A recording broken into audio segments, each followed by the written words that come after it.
Broadcasting live from the store and drain, this is The Monstrous Feminine, the podcast where horrible humans talk about horror. My name is Tyia, and I'm joined by my dancing clowns, Mila, Louisa, and Zeba.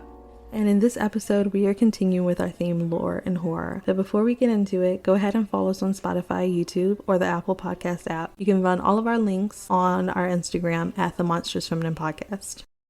This week, we're going to be talking about the 2017 It movie, directed by Andres Muschietti. In It, a small town in Maine named Derry is plagued by a grim legacy of death and disappearances, especially amongst children. When his little brother joins the long list of Derry disappearances, Billy decides to find the source of the town's evil. Billy and his 6 other friends, dubbed the Losers Club by the town bullies, all eventually have frightening encounters with Pennywise the dancing clown, a shape-shifting force of evil. Together the gang must face their fears and battle Pennywise, or else become its next victim. Oh, well, I'm Pennywise the dancing clown. Now we aren't strangers, are we? I should get going now. Oh, without your boat? Here. Take it.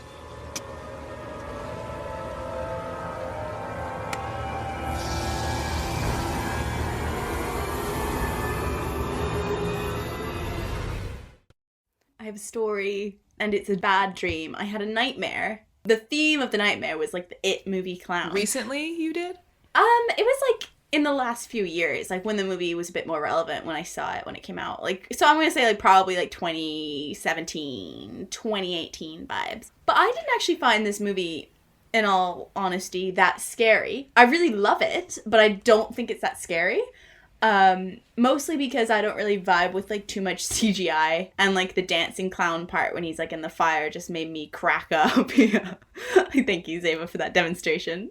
Yeah, so that part, like, basically what I'm saying is I didn't find the movie that scary, so it did surprise me that I had a nightmare about it. But essentially what happened was if you care, had a daughter, so I was a lot older, and I had a daughter, and I was in my house, in my childhood home, so I was in California, and I woke up, and I had like a motherly instinct that something was wrong.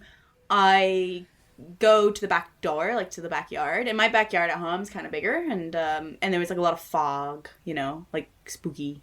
And my daughter's just there in this like flowy kind of white nightgown, very like Victorian vibes, and I don't know why, because like why would I dress her in that? And she's like facing away from me, and she's like looking at something, and I can tell she's like at the end of the garden looking at something. And I'm like, okay, maybe she's sleepwalking. I can go out and get her. So I go outside, and I'm like, okay, honey, what are you doing out here? Like, it's the middle of the night. And she just says to me like, and it made me like, it's like one of those moments that just made my heart drop. And she's just like, I'm waiting for my friend. And I was like, what? And then I like it's like a movie, because it's also like my vision, but it's a dream, but it's like a movie, and I like pan, and I just see like the It like eyes, like the It clown eyes in the distance, and like I can see the rough outline of his head, and I was just like, oh no. So I like drag her, and it's like it's like one of those dreams where you're like running to get to the door, and it's like you're not fast enough, and like it's stressful because there's a kid, and the kid's not fast enough, but she's like a 7-year-old, so I can't just like pick her up. It's like she has to run kind of thing. It was like so stressful, and like it like is like at the same time it is like running diagonally to like cut us off, and he's like shuffling like as he does, and I'm like fucking freaking out, and like his mouth is like opening just as we're reaching the back door so we'd be safe, and it's like a chase of like what will happen, like will we get swallowed or will we get in the door? And then the dream cut off, and I woke up in like a cold sweat, and I was like, what the fuck? Yeah, so anyway, that was my It story. Apparently it buried deep into my psyche. The actual movie really didn't scare me that much. In fact, there was times where I found it funny, but like in a good way. Like I still think it's a really good movie. I don't know how to explain it. Like I don't think a horror has to frighten me all the time to be good. It was still really good in other ways. So what would scare you? Like what form could it take that would like get under your skin? A spider, for sure. I'm terrified of spiders. Lord of the Rings type or Harry Potter type shit. There's quite a few things that could scare me. To be honest, like it could be a room full of praying mantis and I would still be terrified. But I would say rats or roaches. Barats? Barats the doll? Rats. I was like, I love barats. What about you, Mila? Wait, what was the question? What shape could it shift to?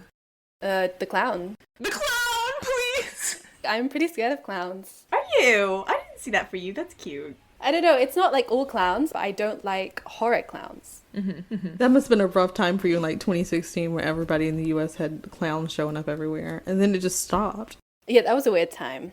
Wait, so Zeba, what would yours be? I'm curious. Oh my gosh, cops on horses. Those two things scare me separate, and I cannot go to parades. like when I was watching Lord of the Rings last night, the horses were like the close-ups of the horses were really scary to me, and then the avalanche came for them. I was like, okay, they died, great. Like, it was so happy. Oh, we're gonna have PETA after us. No. I have a message to PETA. I don't want the horses to die, right? I have a healthy respect for them. It's just that they're big animals, and when you're little, they tell you, like, don't stand behind them, don't spook them, don't get near them, they're really, like, anxious, and I really internalized that as a kid, and I never uninternalized it. I can't even go to Central Park. Like, I cry. I don't like horses. The Monstrous Feminine is on Instagram, so please leave us a comment. If you do, you just might get a shout out as our next Witch of the Week.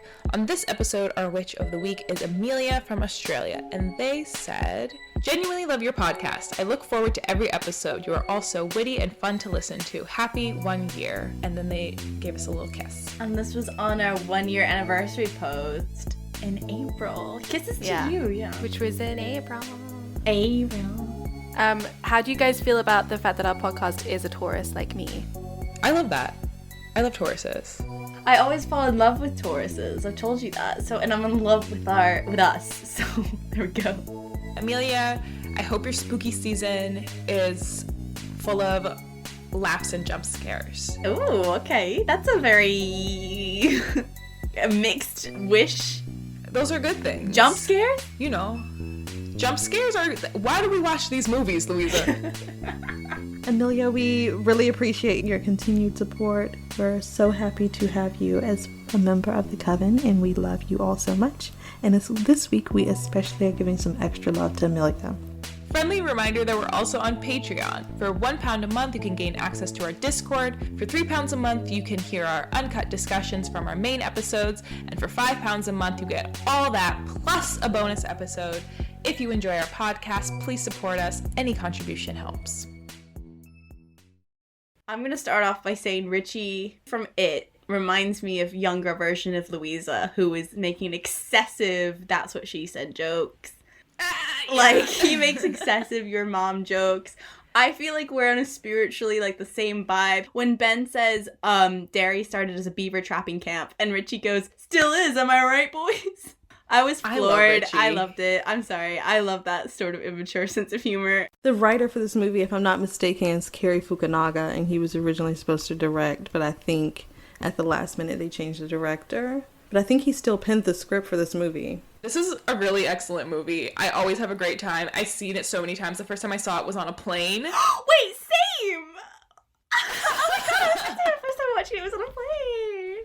It, as a villain, is just so delicious to me. Like, he's just an agent of chaos, and like, and part of it is that he's genuinely funny. Like, he's a funny clown. And I feel this way also about the original miniseries. I don't know if that's bonus content, but I watched the miniseries as a kid, and I really loved it, and Tim Curry was that for me. I loved Tim Curry's It, because I thought he was funny, and I wasn't scared in the way that I was supposed to be. Like, you know, there were moments because I was a kid, and it was a monster targeting kids. So obviously I was scared, but I was so in love with Tim Curry. It's like representation of him, and this was before I'd seen like Rocky Horror or anything else that he'd been in, but I clocked it as queer. I clocked it as like something that like was like camp and wonderful. And then like this movie came out when I was an adult, and I was like, there's no way it's gonna be like as good as Tim Curry's It. And it's very different, but equally as delightful to me. Like the fact that he'll like hold up a kid and be like, "Are you scared?" I think it's so funny and like so like entertaining to watch. And his movements, I thought that, you know, that made him my favorite Skarsgård. Honestly, he didn't used to be, but I was like, you really did that. Like, you did. It's unique. It's completely separate from like old depictions that I've seen. I didn't think that it would be a character that's easy to update, and I was like, good on you. That's completely original, and I like it as a standalone film, separate from the book or the series. The old one didn't scare me per se. I honestly thought it was supposed to be a comedy, which maybe that says a lot about me as a child. Yeah. But this one didn't scare me either, simply because I knew Bill Skarsgård was playing it. And I find him so attractive that, like, in my brain, I was just like, let me Google. Let's unpack that. I don't know what he looks like. He's creepy looking. What? That's it? Yeah. I'm shook. The makeup is so good. I thought he was like I assumed he was like a 40-year-old guy. No, I can definitely see Bill Skarsgård, like, under the makeup. That's also what I appreciated, is, like, the makeup was a ton, but I could still, like, see his facial expressions through them. Like, that drooling lip, or, like, the way he holds his mouth is so particular to this, like, iteration of the character, and you can, like, see it through the prosthetics. I love that.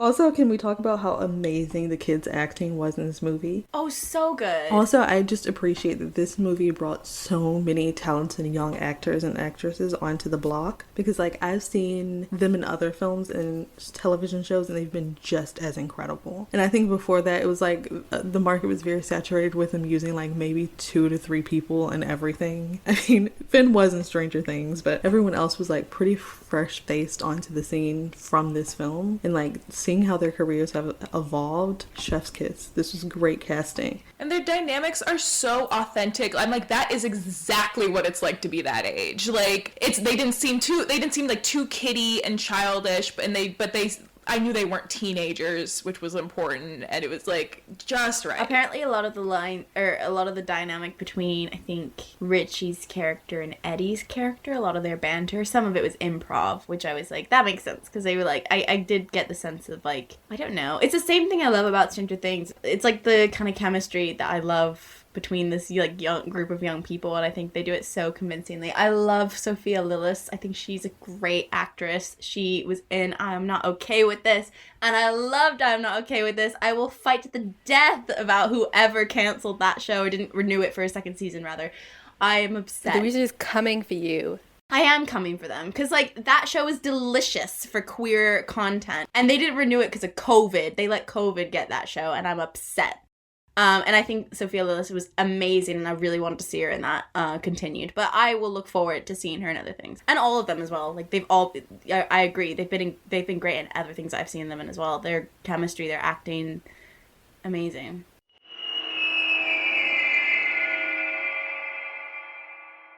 They don't get into the lore so much in chapter 1 What as is they the do in lore? I chapter still don't 2. know. So I'll explain. You're not at fault for not knowing.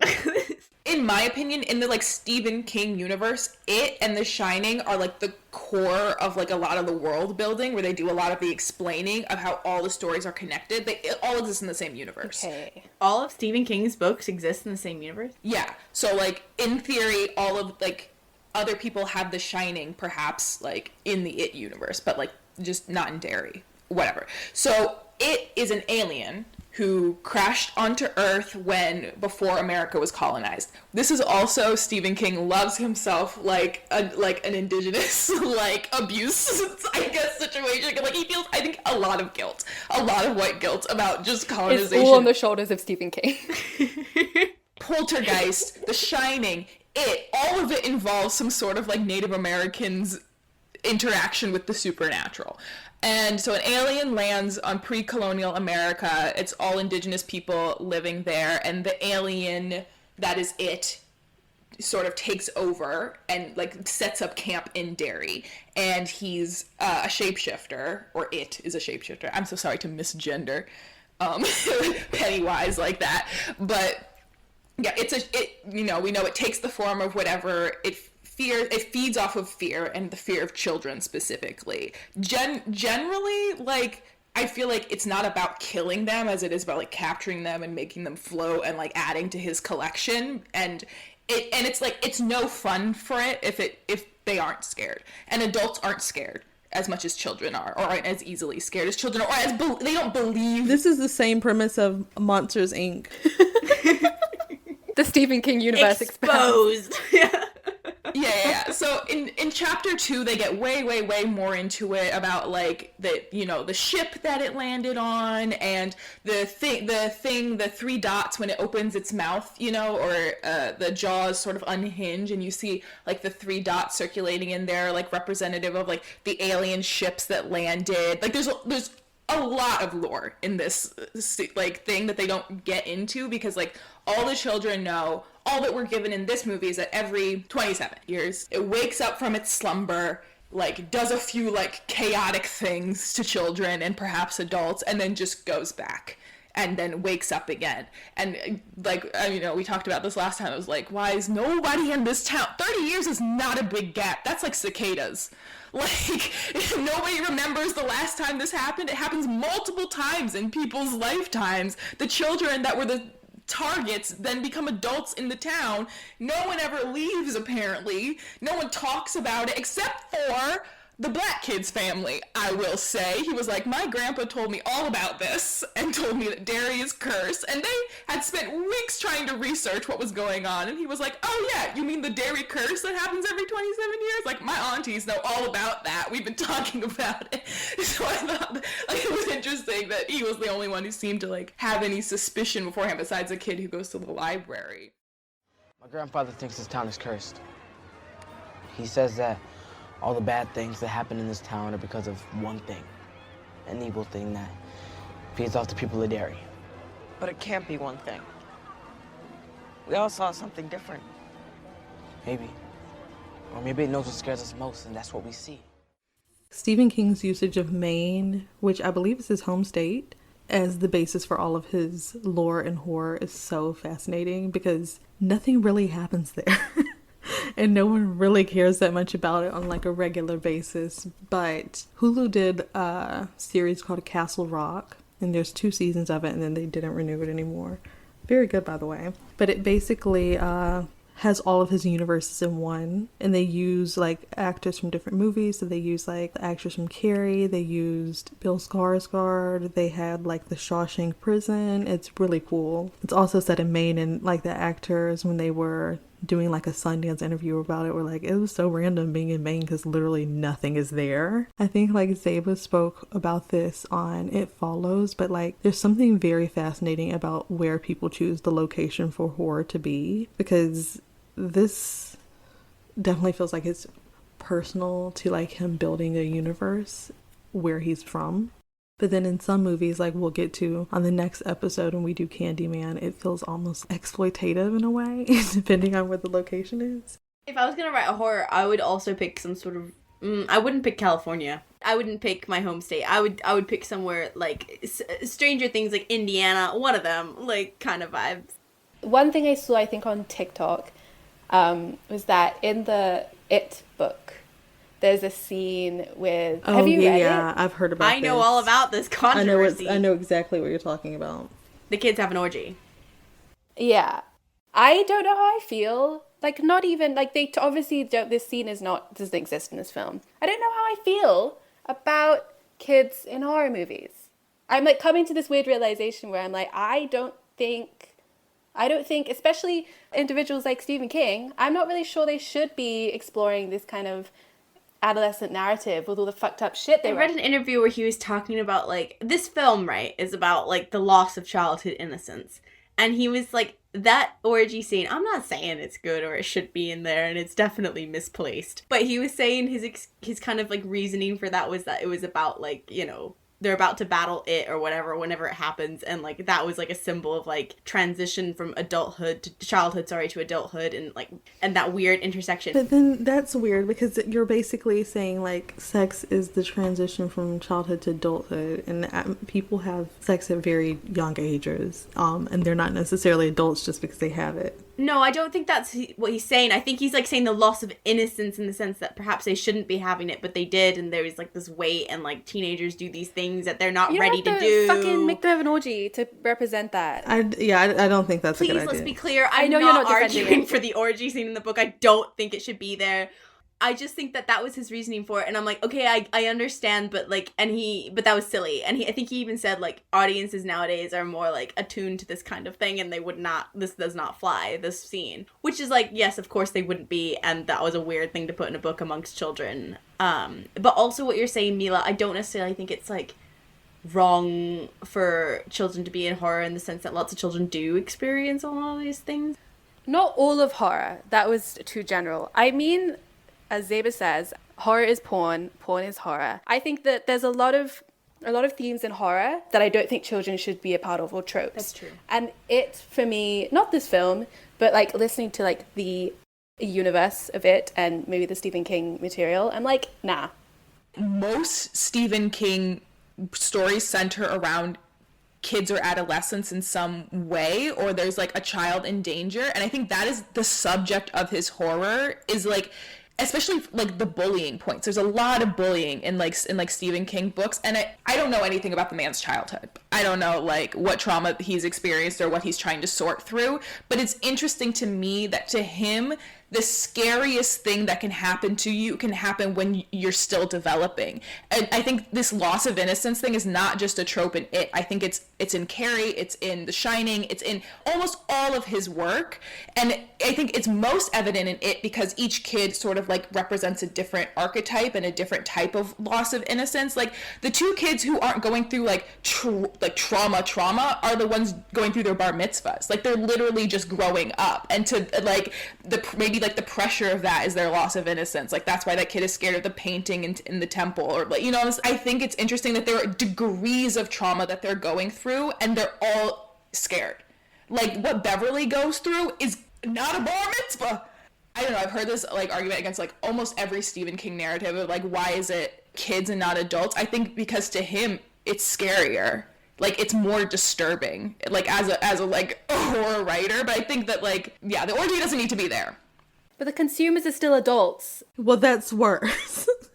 I think it's always weirder when there's something that is explicitly sexual using minors that is written for adults. That's always weirder. I get like you and Louisa's points for sure. I think I have mixed feelings about it all because I mean, it wasn't in the movie, so like I can't personally say how I felt like it would have changed.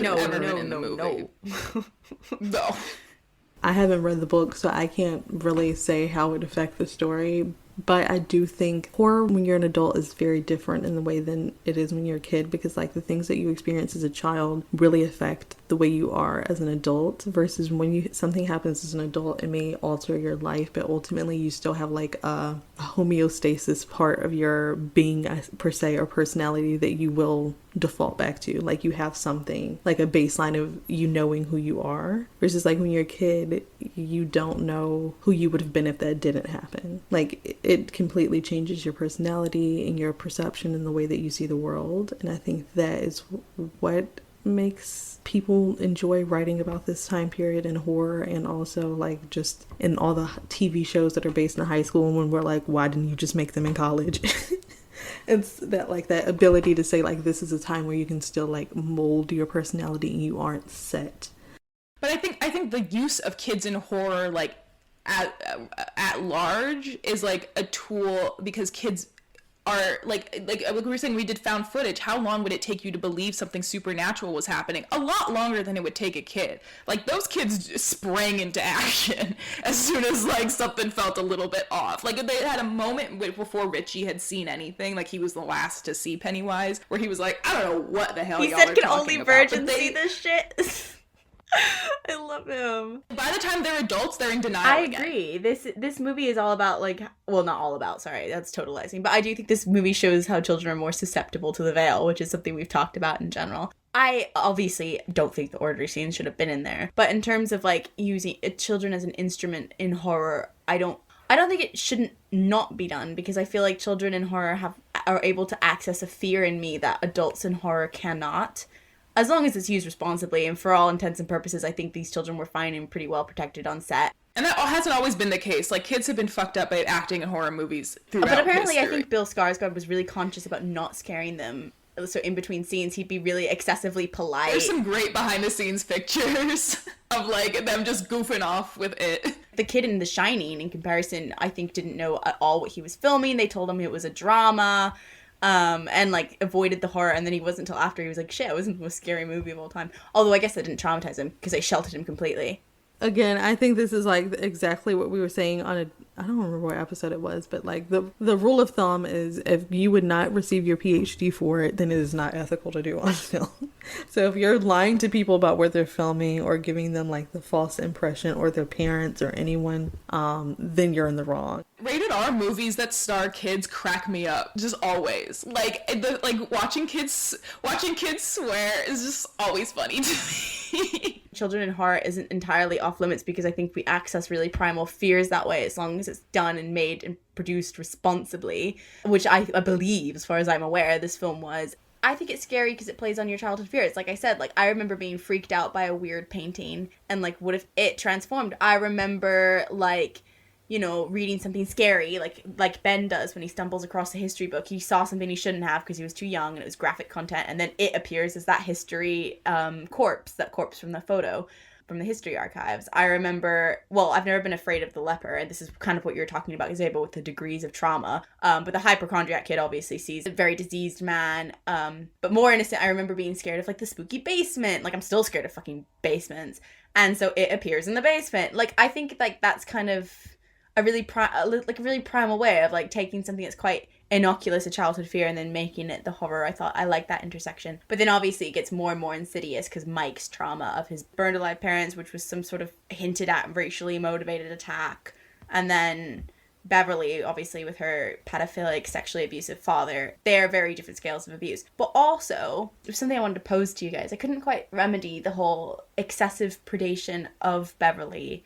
But then I was like, but then thinking back, I was excessively preyed upon. Like, I didn't have an abusive father. I'm not saying it was the same situation. But, like, as a 13-year-old, the sexual harassment, the level of, like, predation and like, attention that I got from, like, old men. It didn't feel unrealistic, honestly. Exactly. So I was thinking, is this a film trying to cast, like, Sophia Lillis in, like, a creepy eye? Or is it actually a realistic portrayal of what it's like to be a 13-year-old girl or however old she is supposed to be? Because, honestly, that's kind of how it was back in the day. I thought the point was supposed to be everybody told her, like, all anybody ever had to say about her was that she was, like, sexual or sexualized. And I think she got to a point, like, when she was at the pharmacy and she's like, well, I'm going to use this because this is all people have to say about. I think she was very self-aware. I don't think that she, you know, was, like, more magnetic than any other child. But I do think that, like, as the subject of rumor, it's how she saw herself and it's where she saw her, like, power and, like, how she could control people. And I think that, like,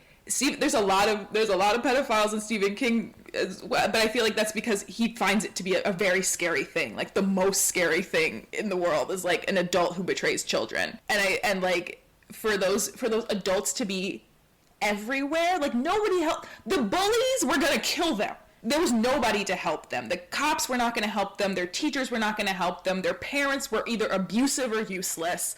This is the adults are useless thing we were saying about in teen horror, though. I think this movie did something that I think that, like, doesn't happen often in movies, or, like, that we don't talk about, but how intense, like, the sexual harassment is from people the same age as you when you're, like, a teenage girl, and I would say, like, the 12 to 15-year-old period, and you start, like, developing, like, the comments from male peers at that age are so horrifying and make you, like, very aware of your body in ways that you're not. We don't really talk about how much guys your own age, when you're young and developing, make you uncomfortable with your body. Like, it is very much, like, from a adult male gaze perspective, which that is uncomfortable. But what you encounter more than often is, like, people making weird rumors or saying things about, oh, this girl has the biggest tits in the 7th grade or something, and it makes you so uncomfortable. And those rumors were inescapable for her. Like I think she reached a point where she's like, well, I'll just, everybody thinks this about me anyway, like, I'm just gonna, but, like, yeah, what you're saying is so true. I used to teach 6th grade. You get kids of a certain age in a space and they think they're grown. Like, that's the other part of it, is they think that they know what like the politics and power of sex is, and they don't. And that's what makes it so dangerous, is nobody teaches them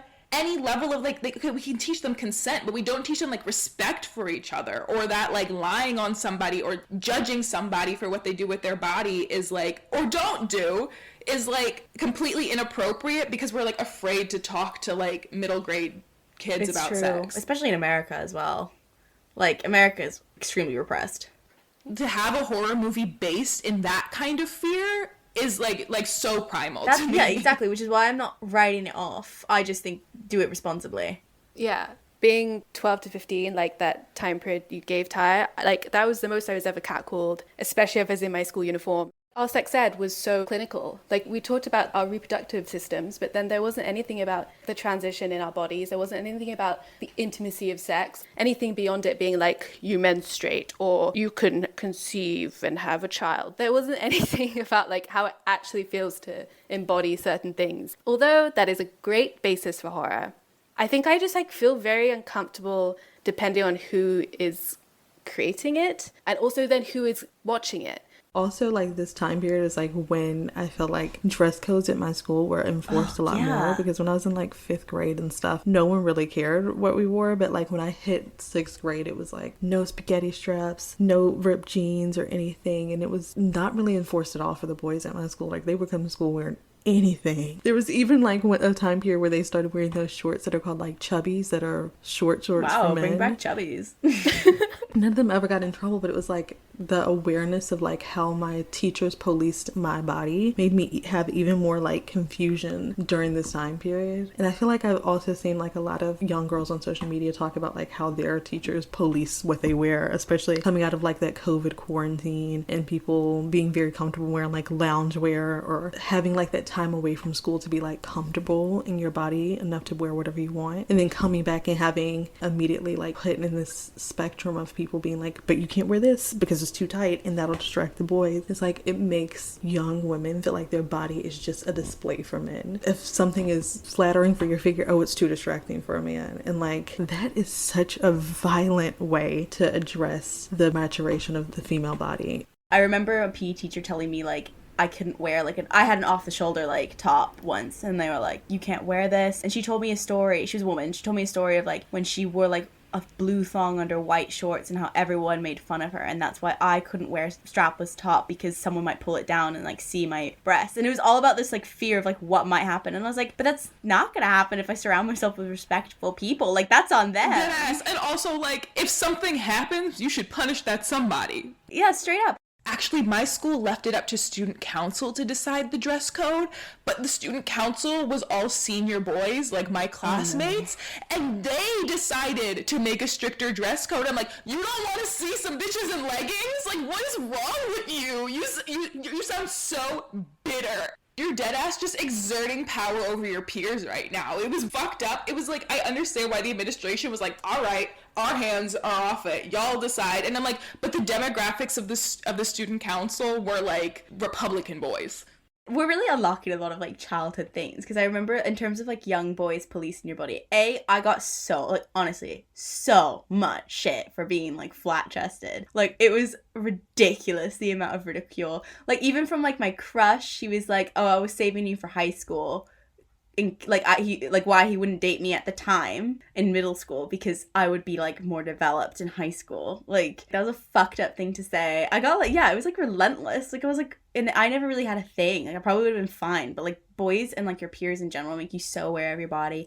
All of this rant to say that Beverly's depiction was borderlining. Like, I'm sure there were probably some creeps who watched this movie and were like, yeah, because she is like the object of affection, and like, but I think it's also such a good commentary on like how much everyone preys on like this particular age group of young women, regardless of what you look like. It's like, you know, it's relentless. So yeah, this film was like a very like strong commentary, even if it made me uncomfortable like watching it. I mean, that's okay. Of course feeling uncomfortable is like important to like It like shifts you out of held Yeah. beliefs about things. I mean, it romanticized her. Like, there's like slow motion and the boys like check her out and they like very much make her like this, like, you know. But that's like a peer to peer. Like, they weren't saying anything foul to her. Like, it makes sense that they like, they're the same age. They're attracted to her. They have a crush on her. Like, that felt like not creepy. But like, I think the like panic that I feel, like the increased blood pressure I feel like in the pharmacy scene, for instance, I feel like is a tool of the horror and was done on purpose to like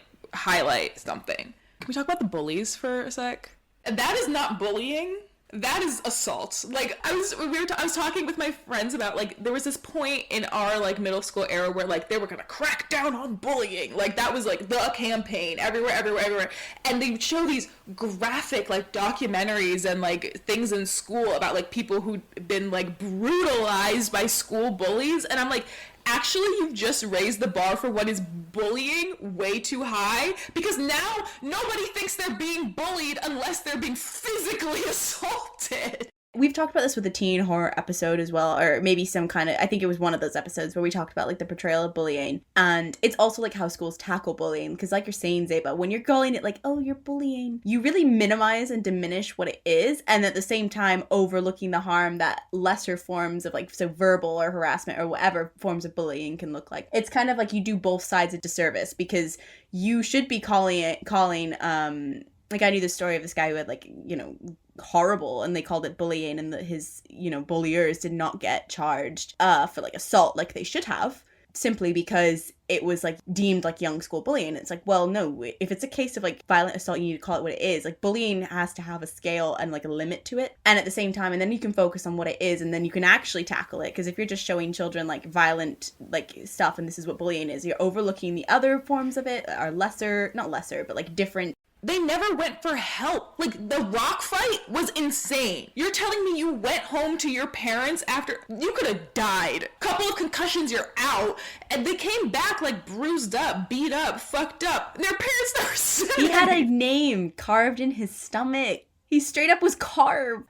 I think that the way that boys deal with bullying is very different from how girls deal with bullying, though. And I think part of, like, the pride thing of, like, them being this age and, like, growing up made them not want to tell their parents, because it would look like, oh, you're just a kid who's going to, like, yell to mommy and daddy. Like, I think it would have looked like that, and that was part of the reason why they didn't tell. But also, like, when I see movies like this, I'm like, tell your parents, because, yeah, I told my mom, and I was like, no, I'm out. Schools, I feel like, don't really do anything about bullying. I feel like they really underestimate how dumb it is to sit down and talk to people in the room when they're bullying. We knew the cops weren't going to do anything, because the cop was his dad, and then the cop turned out to be a bully towards him, and it was like a never-ending cycle. What did y'all think about him getting, like, did he get possessed? What happened to him? He got, like, possessed. Like, it's just bad. Like, he corrupts the TV. He kind of sends messages. He sends subliminal messages to encourage violence and chaos. Like you said, he's an agent of chaos. So he's like, I'm going to pull at this thread and see what happens. So I think he was possessed, but also this guy was fucking troubled, psychotic child anyway. If he had, like, terrible anger management issues because of his own trauma and abuse. So it didn't take much to pull on that thread. So I think it's more of like a subliminal message more so than possession to me. But, like, I guess they're kind of twinned in this scenario. When it appears to Beverly as her father, and she, like, kind of tackles him by like shoving a pole down his throat. I mean, obviously very penetrative. It gave me, like, rape revenge kind of thing, which kind of had mon femme vibes for me. But most of all, the mon femme was obviously the very bloody blood sink scene, which is probably one of my favorite scenes in horror, I'm not gonna lie. I don't really know why. I just think it was really well done. Like, I didn't like it, but I liked the realistic depiction of, like, the horror around Beverly. And I thought the whole transition and anxiety of transitioning from, like, a young girl to, like, when you menstruate and, like, what that signals for, like, people, like, women, and having to, like, then be sexualized excessively by your peers, and, like, that anxiety, and also what it meant for her father and how he viewed her. Like, there's just all sort of male gazes upon her, and she just had such internalized fear about it. And I liked how the movie really played on that anxiety by, like, making this excessively bloody scene come up. When he couldn't see the blood, that, I remember the first time I watched it, that was, like, got to me. I was like, and that they continued to clean it up. I was like, what is this? Like, what is, like, it made for a mess that only children have to clean up, and that was like, I don't know, that like as a metaphor, I thought that was like really well done, because I'm like, I guess if they can't see it, you don't have to clean it up, but they feel the need to help her because they can't just like leave it that way. Yeah, it did seem like kind of helping her deal with that trauma metaphorically, of like that transition between like child to what society or other people would deem adulthood, because just simply because you're menstruating, even though you menstruate before you're conscious of your body and it's part of development, but people view it as like, you're a woman now. And it's very gendered and sexualized and it's uncomfortable. So I liked that scene. I liked the play on blood in general. I like bloody scenes because of the abject, and as a horror fan, it was very mon femme. And I also think hair in a drain's fucking disgusting. We don't talk about it enough how disgusting that is. The unspoken abject. It's an unspoken abject. The part in Raw when she was throwing up the hair, it was disgusting to me. So I'm not gonna lie, only because I think that's not a horror abject. You're right, that's done enough, is like discarded hair in a drain. It just plays on a whole bunch of anxieties. And it's just so well done. And like I said, I love Sophia Lillis. This is like one of the main scenes of hers. So I just thought this whole scene was like chef's kiss of horror. And menstruation as an abject plays on that. Everything Creed says about this comes to light in this scene, for sure. You're forced into experiencing body horror if you menstruate at a young age. It gushes out uncontrollably. Well, to be fair, that's not exactly what a period is like, but I can see the similarities there of like uncontrollable bleeding. How do you stop it? Why is it happening? Not my father. No one can see it and explain it to me, kind of thing. It has quite similar to Babadook, I thought, this film.